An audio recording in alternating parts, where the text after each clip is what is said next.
Sidhu मूसेवाले murder case से मेरे client Lawrence Bishnoi का कोई लेना देना नहीं है। ना वो किसी कॉन्स्पिरेसी में इन्वॉल्व है, ना उन्होंने किसी को ऐसी कोई सुपारी दी, ना वो किसी तरीके कोई हथियार दिए, ना किसी शूटर फायर किया, ना उनका इस केस से कोई लेना देना कहीं से कहीं तक नहीं है। लॉरेंस बिश्नोई जो है पहले 7 साल से ऑलरेडी अलग अलग जेलों में पुलिस कस्टडी में, जुडिशियल कस्टडी में है और पिछले 1 साल से वो तिहाड़ जेल के अंदर है। सडन प्रोवोकेशन में आके उन्होंने कहा कि सलमान खान ने इनका शिकार किया है तो मैं इनको इससे बदला लूंगा। तो अगर सडन प्रोवोकेशन में कह दिया तो उसके बाद कोई धमकी नहीं दी। नमस्कार दोस्तों, आप क्राइम तक देख रहे हैं। मेरे साथ लॉरेंस बिश्नोई के वकील जुड़ गए हैं जो एक्सक्लूसिवली क्राइम तक से बात करने के लिए यहाँ पर आए हैं, इंडिया टुडे ग्रुप से बात करने के लिए आए हैं। विशाल चोपड़ा जी हमारे साथ मौजूद है, उनसे बात करते हैं। विशाल जी, पहले बहुत बहुत धन्यवाद क्राइम तक से जुड़ने के लिए आपका। धन्यवाद सर, मैं ये जानना चाहता हूं आपसे कि किस तरह से पूरा देश से जानना चाहता है लॉरेंस बिश्नोई के बारे में। अब तो पंजाब पुलिस कस्टडी में है। कितने केसेस लॉरेंस बिश्नोई के दिल्ली में दर्ज है और लॉरेंस बिश्नोई जिस तरह से हाइप क्रिएट किया जा रहा है कि वो गैंगस्टर इस केस में शामिल है, आपका क्या पक्ष है? देखिए, लॉरेंस बिश्नोई के ऊपर जो है दिल्ली के अंदर सबसे बड़ा जो है मुकोका का केस है। महाराष्ट्र जो एक्ट है सर, उसके अंदर में वो उसको ऑलरेडी जो है वो अंडर ट्रायल है।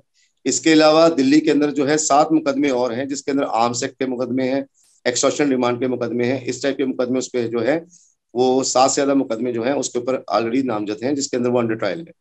और जहां तक पंजाब पुलिस की बात है तो पंजाब के अंदर में जो ये सिद्धू मूसेवाला मर्डर कांड हुआ है सर, बड़ा दुखद घटना है। लेकिन मेरे क्लाइंट का लॉरेंस बिश्नोई का उस केस से कोई लेना देना नहीं है, क्योंकि लॉरेंस बिश्नोई जो है पहले 7 साल से ऑलरेडी अलग अलग जेलों में पुलिस कस्टडी में, जुडिशियल कस्टडी में है और पिछले 1 साल से वो तिहाड़ जेल के अंदर है। तिहाड़ जेल अपने आप में सबसे हाई सिक्योरिटी वाली बिल्कुल टाइट जेल मानी जाती है, जो सेंट्रल गवर्नमेंट के अंडर आती है। आप देखिए कि उसको एक ऐसे सेल में रखा गया है जिसको हाई रिस्क सेल बोलते हैं। वहां पे बाकायदा जैमर्स लगे हुए हैं। उस सेल को बाकायदा जो अंदर की तैनात पुलिस है उसको जो जेल की सुरक्षा के लिए है उनके, वो बाकायदा उसको मॉनिटर करते हैं उस सेल को। वहां पे ऐसी हालात में रहते हैं जहाँ कोई फोन फैसिलिटी नहीं, जैमर्स लगे हुए हैं, एक अलग तरीके से एक हाई रिस्क में रहता है। वो आदमी इतनी बड़ी कॉन्स्पिरेसी को कैसे रख सकता है? तो ये अपने आप में एक बहुत बड़ा क्वेश्चन है जिसका जवाब पंजाब पुलिस के पास नहीं है। मेरे क्लाइंट का नाम जो है लॉरेंस बिश्नोई का नाम सिर्फ इसके अंदर डाला जा रहा है, क्योंकि वो वहां पे जो पोलिटिकल राइवली है जिसके अंदर सिद्धू जो विक्की मड्डू खेड़ा जो मेरे क्लाइंट का बिल्कुल करीबी बताया जाता है, ठीक है, उनके कॉलेज टाइम के वो फ्रेंड्स थे आपस में, वो एक अकाली नेता थे। उनकी मौत के अंदर में जो है इनके मैनेजर सिद्धू मूसेवाले के मैनेजर का नाम निकल के आता है, ये एक कांग्रेसी नेता थे। तो ऐसा ही इनकी आपस में जो है उसकी वजह से मेरे क्लाइंट का नाम इसमें डाला जा रहा है।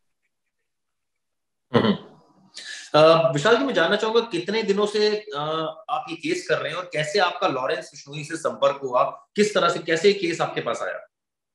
देखिए, लॉरेंस बिश्नोई जो है पिछले 1 साल से मेरे क्लाइंट है। दिल्ली पुलिस स्पेशल सेल ने जब उनको अरेस्ट किया तो तब से ही मैं उनका एडवोकेट हूं और उनको जो है सबसे पहले जो है मुकोका केस में ही अरेस्ट किया गया था लोधी सेल के द्वारा। तो उसके बाद उनको वहां पे 41 डेज का जो है पीसी रिमांड अलग अलग टाइम पे मिलता रहा। फिर उनको जुडिशियल कस्टडी में भेजा गया। उसके बाद में सेल ने ही दूसरे यूनिट्स ने उनको अलग अलग केसों में प्रोडक्शन रिमांड पे लिया। तो सारे उनके दिल्ली के जितने केसेस हैं उनको पिछले 1 साल से मैं ही देख रहा हूँ। इसके अलावा उनके साथ में और जो कोई केस है, संपत नेहरा हो गए, जोगिंदर जग्गू हो गए, ये अपना जग्गू भगवानपुरिया है, जो काला जठेरी है, काला राणा है, ये सब मेरे क्लाइंट्स हैं। मैं ही इनके सारे मुकोका और दिल्ली के सारे केसेस मैं ही देख रहा हूँ। और यहाँ तक लॉरेंस की बात है तो लॉरेंस का भी ये जो सिद्धू मूसेवाला मर्डर केस आया है, ये भी केस मैं ही देख रहा हूँ, क्योंकि ये केस अभी आया जब वो दिल्ली के अंदर ही कन्फाइन है, दिल्ली के अंदर ही जेल में है। तो सर, ये आरोप लगाया जा रहा है कि जेल से प्लानिंग रची गई। आपकी बात हुई होगी लॉरेंस बिश्नोई से, ऑब्वियसली ऐसे में तो अपना पक्ष जो है वो कोई भी आरोपी ये नहीं कहता कि उसने गुनाह किया है, लेकिन आपसे जो बात हुई वो क्या बात हुई लॉरेंस की? आपने पूछा होगा जब ये केस आपके पास आया कि क्या मेरिट्स है इस केस की, क्या लॉरेंस बिश्नोई ने क्या बोला? देखिए, मेरे क्लाइंट है लॉरेंस बिश्नोई और ऑलरेडी हर केस के अंदर में हर महीने में कोई ना कोई इसकी केस की जुडिशियल डेट लगती है। तो जब कोर्ट में आना होता है तो मेरी मुलाकात उसके साथ होती है और उसी के रिगार्डिंग कई बार मुझे जेल विजिट भी करना पड़ता है लीगल मीटिंग में, तो मेरी मुलाकात होती है। अभी सिद्धू मूसेवाले मर्डर केस क्लियरली पूछा कि इसके अंदर हमारा क्या है, उन्होंने मुझे साफ बिल्कुल सामने से बताया कि वकील साहब इसके अंदर में मेरी एक 0% की इन्वॉल्वमेंट है, ना मेरा कोई सिद्धू मूसेवाला से कोई था मामला, ना मेरा इस मर्डर केस में कोई लेना देना है। मेरा नाम सिर्फ घसीटा जा रहा है, ठीक है। यहाँ तक मेरिट की बात है, तो मैं एक बताना चाहता हूँ बात, देखिए एलिगेशन लगाना किसी के ऊपर बहुत आसान है, लेकिन उसको कल प्रूव करना एक अलग बहुत बड़ी बात है। जब तक पुलिस के पास में कोई एविडेंस ही नहीं है, आज उनके पास में कल पटियाला कोर्ट के अंदर में जब पंजाब पुलिस उनको लेने आती है ट्रांजिट रिमांड पे, तो बाकायदा जो एडवोकेट जनरल साहब हैं पंजाब पुलिस के, वो खुद वहां पे मौजूद थे, अनमोल रतन सिद्धू साहब अपनी पूरी लीगल टीम के साथ। तो कोर्ट में यही आर्गुमेंट हुए कि आपके पास ऐसे क्या एविडेंसेस हैं, ठीक है। तो उन्होंने बोला कि उनके पास सिर्फ एविडेंस है कि उन्होंने फेसबुक के ऊपर जो है लॉरेंस बिश्नोई ग्रुप ने डाला कि हमने इसकी जिम्मेदारी ली, हमने ये मर्डर करवाया है, और गोलीबार इनके साथ पुराना जानकार था, ये सेकंड उन्होंने इशू लिया। तीसरा कहा कि जो और लोग पकड़े गए उनसे इनकी कनेक्टिविटी साबित करवानी है। हम ये चाहते हैं कि इन्वेस्टिगेशन फेयर हो, क्योंकि फेयर इन्वेस्टिगेशन होगी तभी ट्रायल होगा।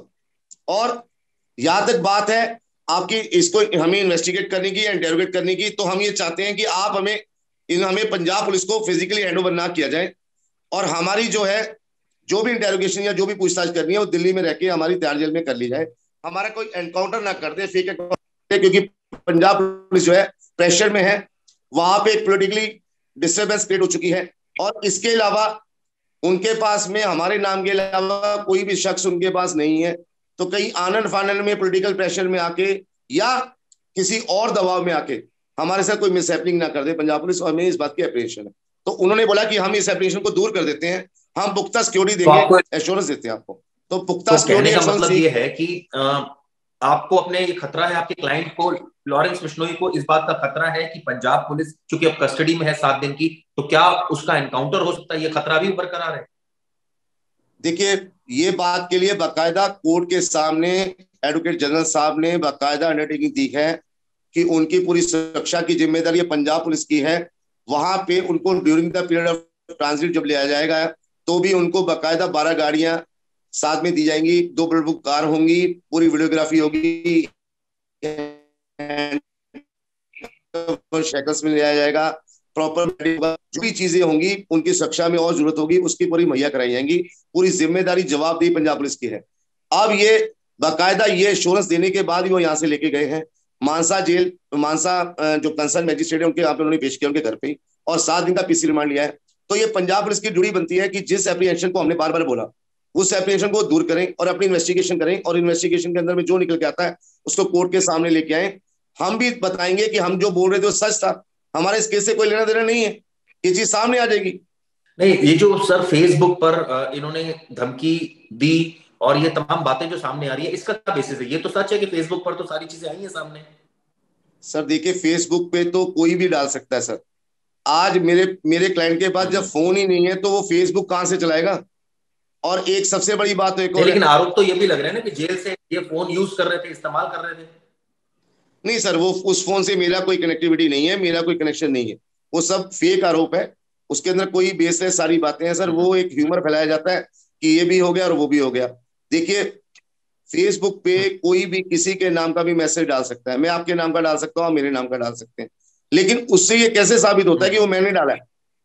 मैंने डाला है, मैंने वो क्राइम किया है, मैंने इसलिए डाला है, मैंने उसकी जवाबदेही इसलिए, मैंने जिम्मेदारी इसलिए ली क्योंकि मैंने क्राइम किया। नहीं, लेकिन कई सर शूटर्स पकड़े गए हैं जो नाम ले रहे हैं लॉरेंस बिश्नोई का, वो फिर क्यों नाम ले रहे हैं उनका? सर देखिए लॉरेंस बिश्नोई का नाम जो कई शूटर्स ले रहे हैं वो क्यों ले रहे हैं? नहीं, अभी तक तो ऐसी कोई चीज सामने नहीं आई है। जो इन्होंने पकड़े गए हैं खुद ही देखिए, हर बार पंजाब पुलिस का स्टैंड अलग होता है। आप देखिए सर, एक सबसे बड़ी बात हो है जिससे ये सारी बातें जो है डाउटफुल क्रिएट होती हैं कि जिस दिन सिद्धू मूसेवाला जी का मर्डर होता है उसके next day, very next day, एक प्रेस कॉन्फ्रेंस की जाती है आईजी लेवल के आला अधिकारी द्वारा पंजाब पुलिस के, और वो बाकायदा उसके अंदर ओपन प्रेस कॉन्फ्रेंस में मेरे क्लाइंट का नाम ले लेते हैं कि ये जो है लॉरेंस बिश्नोई का इसमें है, लॉरेंस बिश्नोई ने किया, बिना किसी तफ्तीश के, बिना कोई एविडेंस के, बिना किसी इंटेरोगेशन के, वो मेरा नाम ले लेते हैं मेरे क्लाइंट का। अब आप एक बात बताइए कि उसके बाद जैसे वो नाम लिया जाता है तो हम शॉक्ड होते हैं, क्योंकि मैंने भी मीडिया में देखा, तो मैंने तुरंत अपनी जो रेमेडीज थी उसको अवेल करना शुरू किया। मैंने मुकोका कोर्ट को अप्रोच किया। मुकोका कोर्ट के बाद सेक्शन 10 जो मुकोका एक्ट है उसके अंदर पावर है कि वो चाहे तो दूसरी स्टेट को मेरा प्रोटेक्शन वारंट ना दे, मेरी कस्टडी ना दे, जब तक कि वहां का जो है मुकोका कोर्ट का ट्रायल पेंडिंग है, नहीं तो वो कॉम्प्रोमाइज में आ जाएगा। तो मैंने उसके बाद में, उन्होंने बोला कि यहाँ प्रोटेक्शन वारंट नहीं आया, तो मैंने एप्लीकेशन नहीं लगाई वहां पे, मैंने दिल्ली हाई कोर्ट में लगाई, तो दिल्ली पुलिस तुरंत उनको ले गई। फिर मैं Punjab and Haryana high court में 2 जून को पहुंचता हूँ, और उसके अंदर में बाकायदा यही जो एडवोकेट जनरल साहब हैं जो कल आए होते हैं पटियाला कोर्ट में, ये अपेयर होते हैं और ये कहते हैं कि हमें इसकी अभी कोई जरूरत नहीं है, हमने कोई प्रोडक्शन वारंट लगाया नहीं है, ये प्री मेच्योर्ड है, लॉरेंस बिश्नोई का नाम ही नहीं है एफआईआर में, हमने इसके कल कोई वारंट जारी नहीं किया। तो आप एक बात बताइए, जब ऐसा कुछ था ही नहीं तो मीडिया में प्रेस कॉन्फ्रेंस करके पैनिक क्रिएट करना, एक ह्यूमर क्रिएट करना, इसकी क्या जरूरत थी? और अब ये कल एकदम से आते हैं और उसका लेके आते हैं कि हमने इसका रेस्टोरेंट वारंट लेके आए हैं, और ये कहते हैं कि दिल्ली पुलिस भी प्रेस कॉन्फ्रेंस करके बता चुकी है कि ये मास्टरमाइंड है। सर नहीं, ये तो सब आप बातें ये कहना मीडिया में चाह हो रहे रही है। हैं, आप ये कहना चाह रहे हैं इन तमाम बातों से कि आपका जो क्लाइंट है वो दूध का धुला है, उसने आज तक कोई क्राइम नहीं किया? नहीं सर, देखिए मैं एक बात कहता हूं कि अगर कोई क्राइम किया है, कोई ऑफेंस किया है सर, तो वो उसका सामने से इन्वेस्टिगेट करना पुलिस का काम है, और उसको उसके ऊपर जो न्याय प्रक्रिया है जो उसको फॉलो करना है वो पुलिस का काम है, आगे जाके उस पर फैसला देना कोर्ट का काम है। जो कोर्ट है, कोर्ट के सामने सारी बातें रखी हैं। अभी तो मीडिया ट्रायल हो रहा है। एक चीज आप और बताइए, जितने केसेस लॉरेंस के खिलाफ दिल्ली में दर्ज है, 7 या 8 केस आप बता रहे हैं, क्या किसी केस में कन्विक्शन हुई है लॉरेंस बिश्नोई को, सजा हुई है? नहीं सर, नहीं, आज तक जो दिल्ली के अंदर केस पेंडिंग है उनमें किसी में कोई कन्विक्शन नहीं है। इवन एक बात और बहुत लैंडमार्क है, 7 साल की पीरियड कस्टडी के दौरान जो जुडिशियल कस्टडी है उसके ऊपर 50 से ज्यादा मुकदमे लगाए गए हैं, जिसमें पंजाब, हरियाणा, हिमाचल, राजस्थान, सारे के सारे जो मैटर हैं, सारे के सारे कॉन्स्पेरेसी के 120B के, और सारे के सारे जितने भी केसेस सारे एक्विटल हो गए हैं। अब जब पुराने एक्विटल हो गए तो नई लिस्ट जारी शुरू कर दी इन्होंने, नई फिर चालू कर दी। ये सिद्धू मूसा वाला जो मर्डर हुआ है, इससे पहले भी पंजाब पुलिस ने पिछले 3 महीने के अंदर कम से कम ही 10 केसों में इनका नाम डाला है कॉन्स्पिरेसी के अंदर। तो आप ये देखिए ना कि अगर पुराने 40 केसों में कोई भी सच्चाई होती तो किसी में भी उनको कन्विक्शन होती, सबके सब एक्विटल हो गए। क्या आपके पास ऐसा कोई डाटा है कि हरियाणा, पंजाब, दिल्ली, तमाम स्टेट्स का मिलाकर टोटल कितने मुकदमे और कितने मुकदमों में इनको बरी किया जा चुका है और कितने पेंडिंग है? सर देखिए, जो पुरानी प्रीवियस इनकी नॉर्मल दिखाई गई थी वो 40-42 मुकदमों के अंदर थी जो टोटल हो गई थी।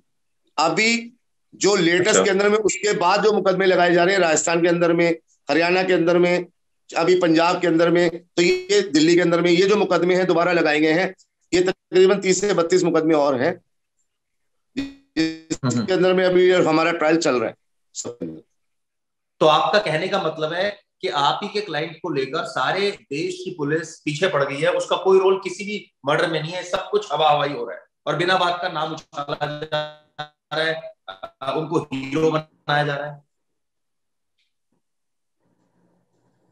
देखिए, मैं ऐसा नहीं कहता कि मेरा क्लाइंट जो है वो ऐसा है या वैसा है। मैं तो एक बात सच्चाई की, कानून की बात करता हूँ कि देखिए, अगर किसी आदमी ने कोई ऑफेंस किया है तो आप उसकी इन्वेस्टिगेशन कीजिए और उसको बकायदा कोर्ट के सामने उसको खड़ा कीजिए, कोर्ट उसके अंदर अपना फैसला देगा। आज इसका पहले से मीडिया ट्रायल किया जा रहा है कि ये बहुत बड़ा गैंगस्टर है, ये दाऊद है, इसका मुकाबला उसके तो साथ आपका है। कहने का मतलब है कि ये इतना बड़ा गैंगस्टर नहीं है, सिर्फ पुलिस ने हवा हवाई बना रखी है ताकि देखो सर, केस उनको सॉल्व कर दे। सर स्टूडेंट पॉलिटिक्स में था, स्टूडेंट पॉलिटिक्स के अंदर ही जब वो स्टूडेंट था उस टाइम पे उसके ऊपर मुकदमे लगाए गए, वहां से एक शुरुआत हो गई और मुकदमे लगाने उसका दौर चल पड़ा। एक अच्छी फैमिली से बिलोंग करने वाला, एक अच्छा एथलीट, एक अच्छा शार्प स्टूडेंट, इंटेलिजेंट स्टूडेंट जो था, ब्रिलियंट स्टूडेंट था, उसके ऊपर में मुकदमे लगने के बाद एक हर मामला एक बनाया गया कि जहां भी मुकदमा पंजाब में दर्ज होगा उसका नाम डाल दिया जाएगा।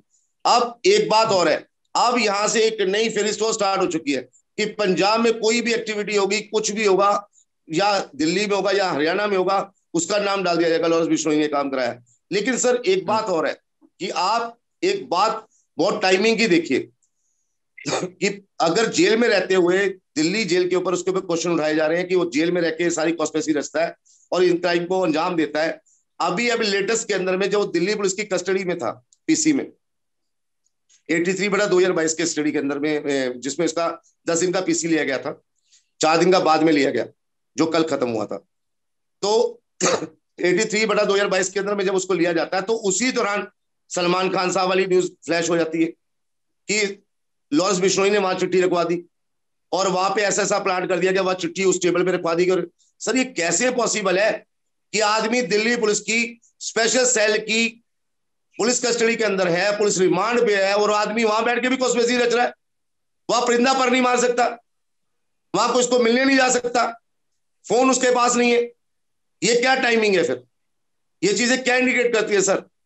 कि एलबी लिख दिया तो मेरे क्लाइंट का नाम हो गया। भाई सलमान खान साहब को 2017 के अंदर में काला हिरन जो है वो, उसको बिश्नोई समाज जो है उनकी पूजा करता है, उनको मानता है। ठीक है, अब अगर सडन प्रोवोकेशन में आके उन्होंने कहा कि सलमान खान ने काला हिरन का शिकार किया है, तो मैं इसके इनको इससे बदला लूंगा, तो अगर सडन प्रोवोकेशन में कह दिया तो उसके बाद कोई धमकी नहीं दी 2017 में। ठीक है, अब उसके साथ में संपत नेहरा को अरेस्ट कर लिया जाता है कि उन्होंने लॉरेंस बिश्नोई के कहने पे हाईटेक हथियार खरीदे, रेकी करी सलमान खान के घर की। वो भी मेरे क्लाइंट है संपत नेहरा, उनके ऊपर भी मोकोका एक्ट है, वो भी यहाँ पे नामजद है, मैं उनका केस भी देख रहा हूं। आप देखिए उस एफआईआर के अंदर में ऑलरेडी ट्रायल चल रहा है कोर्ट के अंदर में, और 5 साल से चल रहा है, और उसको यहाँ पे मोकोका में भी नामजद किया गया उस एफआईआर को। लेकिन 5 साल से कोई थ्रेट नहीं दी गई, कोई धमकी नहीं दी गई, आज तक किसी बात की कोई बात नहीं है। एकदम से सिद्धू मूसावाला मर्डर केस आता है, मीडिया वो कैसेट साथ में चलाती है लॉरेंस की, और ये एकदम से न्याय मामला शुरू हो जाता है कि वहां पे चिट्ठी लिख दी गई। तो सर ये बातें अपने आप में इंडिकेट करती हैं कि मतलब एक लादने की प्रक्रिया शुरू हो गई है कि लादे जाओ, मुकदमे जितने लाद सकते हो लादे जाओ, यहाँ नहीं फंसेगा तो वहां फंसेगा। ठीक है, ये कहीं ना कहीं जो है शिकार किया जा रहा है मेरे। अच्छा, मुझे एक चीज बताइए, जो ये 7 तमाम मुकदमों की आप बात कर रहे हैं, इसमें लॉरेंस से आपकी बात हुई होगी, खासकर सलमान खान वाले केस में, और जिस केस में अभी सिद्धू मूसा वाले, दोनों केसेस को लेकर एक बार दोबारा हमारे दर्शकों को बताइए, क्या आपकी लॉरेंस से बात हुई? लॉरेंस ने क्या कहा आपको? देखिए मेरे क्लाइंट से मेरी सीधी सी बात हुई, और जो भी बात मैं आप लोगों के सामने रखता हूँ या मैं कोर्ट के सामने रखता हूँ, वो अपने क्लाइंट की इंडिकेशन पे ही रखता हूँ, अपनी तरफ से मैं कोई बात नहीं कहता। उनका और हमारा स्टैंड एक है जो बिल्कुल क्लियर स्टैंड है कि सिद्धू मूसावाले मर्डर केस से मेरे क्लाइंट लॉरेंस बिश्नोई का कोई लेना देना नहीं है, ना वो किसी कॉन्स्पिरेसी में इन्वॉल्व है, ना उन्होंने किसी को ऐसी कोई सुपारी दी, ना वो किसी तरीके कोई हथियार दिए, ना किसी शूटर फायर किया, ना उनका इस केस से कोई लेना देना कहीं से कहीं तक नहीं है। सलमान खान को जो धमकी वाला खत मिला जिसके अंदर में उनको धमकी दी गई, उनके फादर सलीम खान साहब को जो मिला, उस केस से भी मेरे क्लाइंट का कोई लेना देना नहीं है। इस टाइम उन्होंने उनको कोई धमकी नहीं दी, जो 2017 में बात कही थी वो सडन प्रोवोकेशन में आके कही थी। उसके अलावा उनका सलमान खान को धमकी देने वाले जो इस लेटर से कोई लेना देना नहीं है। तो फिर जो सर इतना हल्ला मच रहा है, आपका कहना है कि सिर्फ पुलिस केस खोलने के लिए और अपनी एक तरह से पीठ थपथपाने के लिए इस तरह के हल्ला मचा रही है, और हर केस में उनका नाम इन्वॉल्व कर रही है? लॉरेंस बिश्नोई जो है वो बिल्कुल दूध का धुला है, कभी उन्होंने कोई क्राइम नहीं किया। पुलिस कस्टडी, ठीक है, पुलिस कस्टडी के दौरान जो मुकदमा आप कह रहे हैं कि बनाया उनके ऊपर सलमान खान वाला, क्या आप यही कहना चाह रहे हैं सर? सर देखिए एक बात है ना, अगर कोई मुकदमा मेरे ऊपर बनाया गया सर, आज मैंने कोई ऑफेंस किया है, तो उसके लिए मैं ट्रायल में फेस कर रहा हूँ ना सर। ट्रायल में फिर कोई वो चीजें पुलिस क्यों नहीं प्रोड्यूस कर पाती सर? आज सर एलिगेशन लगाना बहुत आसान है, किसी भी आदमी पे कोई भी एलिगेशन लगा दो कि हाँ भाई ये क्राइम इसने किया है, आज उसके ऊपर एलिगेशन लगाओ, और पुलिस जब पुलिस के आला अधिकारी इतने बड़े बड़े अधिकारी से प्रेस कॉन्फ्रेंस करेंगे तो पब्लिक तो मान ही जाएगी कि उसने किया होगा। उसके बाद में चार्जशीट दाखिल की जाती है, कोई एविडेंस नहीं होता, और हमारा क्लाइंट एक्विटल हो जाता है। तो अब ये बातें कौन आगे कहे? अब उसकी जिम्मेदारी किसकी है सर? जो 40-50 मुकदमे मेरे क्लाइंट पे लगाए गए, साहब एक्विटल हुए 7 साल के अंदर। अरे ड्यूरिंग पीरियड ऑफ कस्टडी लगाए गए, जब मैं कस्टडी के अंदर था तब ये कहा जाता था मैं जेल से कर रहा हूं, मैं जेल से कर रहा हूं। एक केस ऐसा नहीं है सर जो मेरे पे फिजिकल दिखाया गया हो कि जिसमें मैंने फिजिकल इन्वॉल्वमेंट हो। स्टार्टिंग के जो मेरे स्टूडेंट पॉलिटिक्स के टाइम के 4 केस थे, सिर्फ वो मेरे पे लगाए गए थे, इसमें फिजिकल इन्वॉल्वमेंट दिखाई गई थी, वो भी मेरे टोटल हुए सारे। बात तो ये है सर कि जेल में रहते हुए आप जेल के ऊपर ही डाउट कर रहे हो। फिर एक और बात, मैं अगर आपकी बात बड़ी करता हूं, अगर मैंने कोई क्राइम किया है, मैंने कोई ऑफेंस किया है, आप उसकी इन्वेस्टिगेशन करो ना। अब इन्वेस्टिगेशन करो, कोर्ट के सामने रखो, दूध का दूध पानी का पानी हो जाएगा। अगर मैंने किया है, मेरे खिलाफ कोई साक्ष्य है, तो कोर्ट मुझे सजा देगी, कोर्ट मुझे फांसी सुना देगी, मैं उसको एक्सेप्ट करूंगा।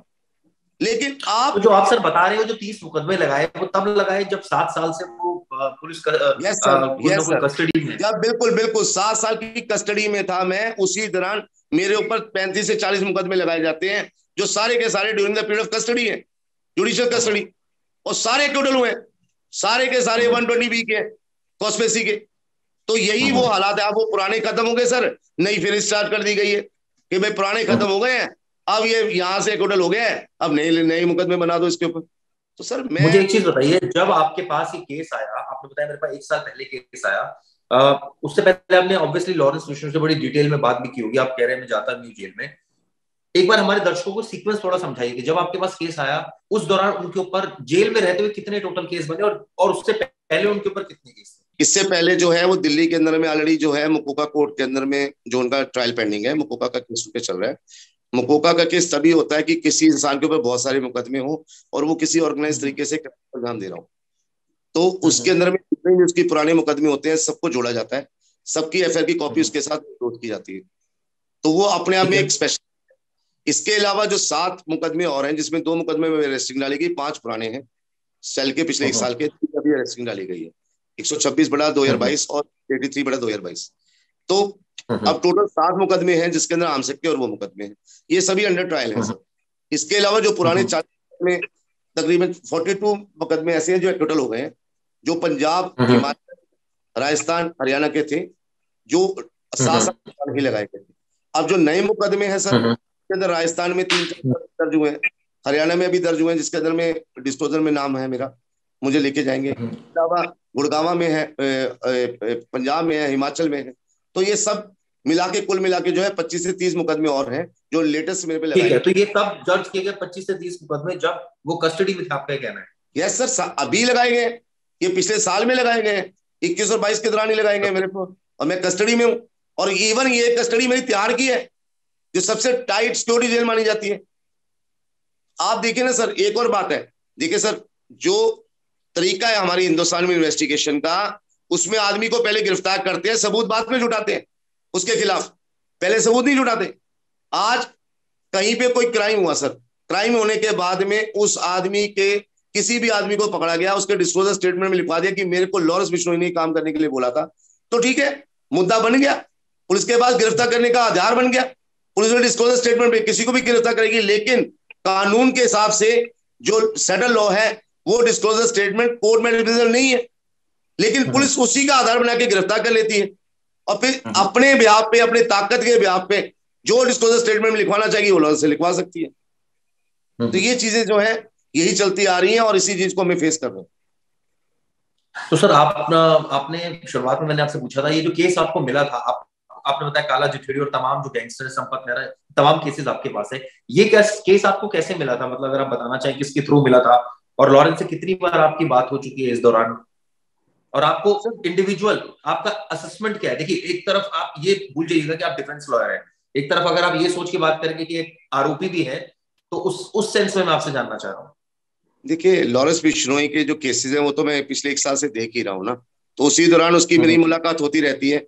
अब उसके ऊपर राजस्थान में जो उसके बाद मैटर आया था वो भी मैंने ही देखा था ड्यूरिंग द पीरियड ऑफ, यहाँ पे दिल्ली में रहते हुए जो है राजस्थान पुलिस ने भी उनको, उनका प्रोटेक्शन लगाया था और उनको लेके गए थे, तो वो भी मुकदमा मैंने ही देखा था। तो ऐसा हो जाता है, देखिए क्लाइंट और एडवोकेट का आपस में एक जब एक बन जाता है कि ठीक है ये एडवोकेट मेरे लिए अच्छा है, और हमें लगता है कि ठीक है क्लाइंट हमारे को अप्रिशिएट, हमारी बात को करता है और हमें बात को समझता है, या हमें इसकी मदद करनी है, तो एक आपस में एक बॉन्डिंग होती है जिसकी वजह से वो क्लाइंट और एडवोकेट का एक रिश्ता बन जाता है कि यह सारे केस यही एडवोकेट करेगा या कोई और किया जाएगा। तो एक आपस में इस तरह की है, इसी वजह से उनके सारे मुकदमे मैं ही देख रहा हूँ। फर्स्ट ऑफ ऑल उनको मेरे पे ट्रस्ट है तो मैं मुकदमे देख रहा हूँ। सेकंड थिंग जो है कि मूसावाला मर्डर केस जो है वो उसी दौरान जब ये पूरा पीक पे मामला उठ गया और मीडिया में आने लग गया, तो मैंने तुरंत उनसे मुलाकात की, मैंने उनसे बात की, बात करने के बाद हकीकत को जाना। देखिए, सबसे पहले हमारा यही होता है कि क्लाइंट और हमारे बीच में वही रिश्ता होता है जैसे डॉक्टर और मरीज के बीच में, डॉक्टर और मरीज जैसे उनके बीच में कोई भी आपस में कोई बाउंड्री नहीं होती, कोई छिपा नहीं होता, सब कुछ होता है, ट्रांसपेरेंट होता है। इसी तरह से मेरी अपने क्लाइंट के साथ जब भी बात होती है तो मैं उनको कहता हूँ मुझे सच्चाई बताओ, तभी मैं आपकी मदद कर पाऊंगा। तो सच्चाई में जो बातें निकल के आई सर, मैंने वही आपके सामने कही। देखिए, बीइंग एडवोकेट तो मेरा काम है, मैं डिफेंस काउंसिल हूं, मैं अपने क्लाइंट को डिफेंड करूंगा, मीडिया के सामने भी करूंगा, कोर्ट के सामने भी करूंगा, इंडिविजुअल भी करूंगा। लेकिन बात सच्चाई यही है कि इस वाले केस से लॉरेंस का लेना देना नहीं है, क्योंकि जिस टाइम की जो बातें बताई जा रही हैं उस टाइम पे वो आदमी हाई रिस्क में बंद है। ये बातें अपने आप में बड़ी वो है कि उसने वहां से भेज दिया, उसने किसी को मैसेज दे दिया, फोन कर दिया, सर ये पॉसिबल नहीं है। लॉरेंस ने ये बताया आपसे बातचीत में कि किसके गैंग का हाथ हो सकता है इस केस में, कौन हो सकता है? अगर उसको नहीं पता तो वो नहीं शामिल तो देखिए, उसका ऐसा कोई स्पेसिफिकली नहीं है, लेकिन जो डाउट है उसको यही है कि ठीक है अभी पंजाब के अंदर में और किसी गैंग का इसमें हाथ हो सकता है, कोई भी हो सकता है इसको मरवाने के अंदर, क्योंकि इनका जो है ऑलरेडी जो है इनके ऊपर भी छिटे आ चुके थे। दिल्ली पुलिस ने अपनी इन्वेस्टिगेशन में निकाला था कि ठीक है कि जो विक्की मडुखेड़ा है उनके मर्डर केस के अंदर इनके इनके मैनेजर का नाम था। तो कहीं ऐसा लो कि पॉलिटिकल राइवली के शिकार हो गए हो या किसी गैंग ने इनके साथ कुछ कर दिया हो, क्योंकि ऑलरेडी तो पंजाब में कई बातें बताते हैं मीडिया के थ्रू कि और भी कई गैंग वहां पे काम करते हैं और उनका काम है यही। तो हो सकता है कि और किसी का हो गया और अब उनके पास में कुछ है नहीं तो यहाँ का नाम डाला जा रहा है। अच्छा, ये बताइए गोल्डी बरार से क्या रिश्ता है सर इनका? देखिए, गोल्डी बराड़ और जो लॉरेंस बिश्नोई हैं ये दोनों कॉलेज टाइम के फ्रेंड्स हैं। दोनों कॉलेज में पढ़ते थे इकट्ठे, चंडीगढ़ में डीएवी कॉलेज में, और दोनों स्पोर्ट्स में थे। तो इसलिए इनकी आपस में एक दोस्ती थी, एक अच्छी आपस में बॉन्डिंग थी, एक दोस्ती थी, बस यहीं तक का रिश्ता था। उसके बाद में जो है लॉरेंस बिश्नोई ने वहां पे सोपू के चुनाव लड़े। इलेक्शन लड़ने के बाद में आपस में जो दोनों पार्टीज के बीच में जो पॉलिटिक उस टाइम पे इलेक्शन मूवमेंट को लेके आपस में हो जाती है कंट्रोवर्सी वगैरह पैदा, वहां से हो गई। वो उसने झगड़े का रूप ले लिया, इन पे मुकदमे लगाए गए, उधर भी मुकदमे लग गए। बाद में करते करते वो राइवलरी बढ़ गई, बढ़ते बढ़ते इनमें मुकदमे लगाने की तो ये जो है जेल में चले गए। अब गोली बराड़ का वहां से क्या रहा क्या नहीं रहा वो तो मैंने आपके मीडिया के थ्रू ही सब कुछ जाना है सारी चीजों को। गोल्डी बराड़ के साथ वहीं तक का इनका रिलेशन है और कुछ नहीं। हम्म। तो कभी आपको लॉरेंस बिश्नोई ने बताया कि वो अभी भी गोल्डी बरार के संपर्क में है, या जैसे तो ऑब्वियसली जेल में तो ऑब्वियसली आपका कहना है कि संपर्क में किसी से भी नहीं है, लेकिन क्या वो गोल्डी बरार के साथ पूरा रैकेट चला रहे हैं, या आपका कहना है सब फर्जी है, ये सब उड़ी उड़ाई बातें? नहीं, देखिए ऐसी कोई मेरी उसके साथ जो भी बात हुई है उसके अंदर कहीं उसने ऐसा कोई जिक्र नहीं किया कि मेरा गोल्डी बराड़ के साथ कोई कनेक्टिविटी है या हम कोई कोई सिंडिकेट चला रहे हैं या कोई गैंग चला रहे हैं या हम कोई आपस में क्राइम पार्टनर्स हैं। ऐसी कोई बात उसने कही नहीं कही। और मैंने पूछने के बाद भी उसने इस बात से मुझे डिनाई ही किया है कि मेरा इस मामले से कोई लेना देना नहीं है। सर एक बात निकलकर सामने आती है, मुझे याद है जब निर्भया केस कर रहे थे तो डिफेंस काउंसिल के ऊपर तमाम आरोप लगते हैं कि भाई आप एक हत्यारे को क्यों बचा रहे हैं, क्यों उनको डिफेंड कर रहे हैं। तो आपके ऊपर भी सर तमाम आरोप लग रहे होंगे कि आप इतने बड़े गैंगस्टर को क्यों बचा रहे हैं, जिस जो देश के लिए एक तरह से कहा जाए कि सिक्योरिटी फोर्सेस की आंखों में खनक रहा है, और जिसके ऊपर तमाम आरोप इतने सारे केसेस लगाए गए। ऑल्दो आपने बताया 40 केस में बरी हो गए, लेकिन कोई शख्स अगर पुलिस बार बार केस लगा रही है तो कहीं ना कहीं इसको इस सेंस में ही तो माना जाए कि कुछ ना कुछ तो कर ही रहा है, तो तभी केसेस लग रहे हैं। ऐसे किसी बार आम आदमी में तो इतने केसेस नहीं लगते कभी। देखिए, आपकी बिल्कुल बात ठीक है। ऐसा होता है अक्सर कि अगर आप किसी ऐसे आदमी का केस लड़ते हैं जो बुरा कंट्रोवर्सी का शिकार हो और जिसको दुनिया पसंद ना कर रही हो, तो आप भी जो है सामने से जो है एक ऐसा कार आपके लिए भी दुनिया जो है अलग से विचार बनाती है और आपको भी लोग पसंद नहीं करते और आपके ऊपर भी कंट्रोवर्सी की उंगलियां उठती हैं कि आप ऐसा क्यों कर रहे हैं। देखिए, हमें एक ड्यूटी है सर, हमारी ड्यूटी है जैसे हर किसी का प्रोफेशनल ड्यूटी है। अब आपकी एक प्रोफेशनल ड्यूटी है, आप एक दुनिया के जाने माने एंकर है सर, इतने बड़े चैनल को रिप्रेजेंट करते हैं, तो आपकी भी ड्यूटी है आपको हर तरह की खबर देनी है, चाहे वो अच्छी हो या बुरी हो। आपकी ड्यूटी है, रात को भी देनी है दिन में भी देनी है। इसी तरह सर हमें एक ड्यूटी दी गई है, भगवान ने सबको अपना अपना एक पेशा दिया है। अब मेरा ये पेशा है सर कि मेरे को अपने क्लाइंट के लिए वकालत करनी है, अगर उसने क्राइम किया तो भी नहीं किया तो भी। अब हिंदुस्तान के अंदर में जो है सर हमारा कॉन्स्टिट्यूशन जो है वो एक नेचुरल जस्टिस पे एक आधारित है कि हर आदमी को अपना पक्ष रखने का मौका दिया जाए। अब कसाब है, कसाब के अंदर में सर देखिए आप कि वो एक आतंकवादी था और उसने कितने लोगों को मारा, ब्रूटली मारा, जिसके एविडेंस भी थे सामने, बुकल फुटेज थी, सब कुछ था। तब भी उसको भी मौका दिया गया। उसके लिए बाकायदा हमारा supreme court, honourable supreme court पूरी रात बैठा और उन्होंने बाकायदा किया। तो प्रशांत भूषण साहब ने जब किया तो उनकी खिलाफत भी हुई थी कि वो एक आतंकवादी का केस क्यों लड़ रहे हैं। तो बात ये नहीं है सर, क्या इस अगर दौरान मैं नहीं आपको लड़ूंगा। की कोई धमकी आई किसी के थ्रू, या कोई धमकी आपको किसी ने दी कि आप जो है केस से वापस हो जाए, इस तरह की कोई बात सामने आई? सर डायरेक्टली तो कुछ नहीं है। अभी जैसे हम कभी आप जैसे मीडिया भाइयों को कोई इंटरव्यू देते हैं तो सोशल मीडिया पे जो नीचे आप लाइक्स देखेंगे या उनके कमेंट्स देखेंगे, सामने नीचे बनेंगे, तो उसमें गालियां भी लिखी होती हैं, बहुत कुछ लिखा होता है, लेकिन उससे हमें फर्क नहीं पड़ता सर, क्योंकि देखिए हर तरह का विचार है। आज वही लोग कहते हैं ऐसा है कि जिनके जिनके घरों पे मुकदमे नहीं लगाए गए सर, आज जिन लोगों के घर पे नाजायज मुकदमे लगते हैं वो वकीलों के दरवाजे खटखटाते हैं सर। वकील ही उस टाइम उनके लिए मसीहा के तौर पे खड़े होते हैं और वही उनको बचाते हैं, क्योंकि आज की डेट में ये लोग वही लोग हैं जो सिर्फ, ठीक है मैं कहता हूं यार इमोशन जुड़ी है, फैंस के साथ सब कुछ है, लेकिन वकील का तो अपना रोल है ना सर, उसका तो अपना काम है। जिसने क्राइम किया है अगर उसने उसको कोई सजा मिलेगी तो कोर्ट देगी ना सजा सामने से। वो कई भाग थोड़े रहा है, इन्वेस्टिगेशन ज्वाइन कर रहा है, सामने आ जाएगा। पुलिस को अपनी तो गोल्डी इन्वेस्टिगेशन बरार मुस्तैदी से से मैं करनी चाहिए। जानना चाहूंगा, गोल्डी बरार से कोई अभी तक इस तरह की कोई बातचीत नहीं हो रही? हालांकि जैसा भाई 7 साल से कस्टडी में है, तो ये तो आपका कहना है संभव ही नहीं है। हालांकि वो अलग बात है कि जेल से कई सारी खबरें भी आती रहती है बीच बीच में, तो क्या इस तरह की बात है, कोई बातचीत हुई या आपके क्लाइंट ने कुछ आपसे डिस्कस किया? नहीं सर, नहीं, कोई गोलीबार के बारे में कोई ऐसा डिस्कस नहीं, गोलीबार के बारे में लेके कोई भी ऐसा कोई भी आपस में डिस्कशन नहीं हुई है जिसमें उसमें मेरे क्लाइंट ने मुझे कोई हाँ की हो कि मैं उसको जानता हूँ या मेरी कभी बात हुई है। जहां तक की बात मैंने आपको बताई है वही बात है, उसके बाद उसका हम्म कोई उसके साथ में मिलजुल नहीं है, ना कोई तालमेल है। हम्म। ये आरोप भी लगाए गए तमाम डिफेंस काउंसिल्स में, खासकर इस केस में, कि अब देखिए डर है इनको पंजाब पुलिस से, तो एप्लीकेशन लगा दी है कोर्ट में और कोर्ट से इनको रिलीफ मिल जाएगा, और जो है ये तो इनका एनकाउंटर भी नहीं होगा, इस तरह की बातें। सर देखिए, मेरा सुरक्षा मेरा अधिकार है सर। मेरे को जो कॉन्स्टिट्यूशन राइट है सर, मेरा 21 आर्टिकल जो है वो लिबर्टी टू लाइफ मेरे को देती है सर, राइट देता है वो तो। मैं तो यही तो कह रहा हूँ सर कि मेरा मेरा अरे एनकाउंटर क्यों करोगे? एनकाउंटर करके तो सच्चाई छिप जाएगी ना। इन्वेस्टिगेशन करो ना, इन्वेस्टिगेशन करो, मैं आपके पास हूं। आप बढ़िया इन्वेस्टिगेशन करो, प्रॉपर इन्वेस्टिगेशन करो, मजबूत आधार बनाओ, मजबूत चार्जशीट दाखिल करो मेरे खिलाफ कोर्ट में, मैं उसको फेस करूंगा सर। लेकिन आप किसी को मार के आप सच्चाई को दबा दो और बाद में ये पता लगे कि हाँ यही कल्पित था मेन, इसलिए इसको मार दिया गया और फिनिश हो जाए केस, तो सर वो तो कभी सच्चाई सामने नहीं आएगी फिर। और एक और बात है, मेरा सुरक्षा मेरा अधिकार है सर, वही मैंने मांगा है। आप मुझे सुरक्षा प्रदान करो, क्योंकि देखिए जो मेरी एप्रीहेंशन है वो गलत नहीं है। ये ऐसे मीडिया में मेरा नाम लेना, पंजाब अधिकारियों द्वारा लेना, आला अधिकारियों द्वारा लेना, और फिर उसके बाद कहना हरियाणा पंजाब में हरियाणा हाईकोर्ट के सामने कि अभी तक इसका नाम ही नहीं है, तो ये बातें अपने आप में एप्रीहेंशन है सर, एप्रीहेंशन क्रिएट करती हैं, डाउट तो क्रिएट इस करती बात की सर आपको एप्रीहेंशन है? मैं दोबारा जानना चाहूंगा कि लॉरेंस बिश्नोई का एनकाउंटर कर सकती है पंजाब पुलिस? हैं। नहीं सर, अभी देखिए अब तो उनकी तरफ से मुझे एश्योरेंस मिल चुकी है, कोर्ट के सामने मिल चुकी है, और अभी मेरे को नहीं है, लेकिन ऐसा एक डाउट हमेशा बना रहेगा कि कहीं ऐसा ना हो जाए।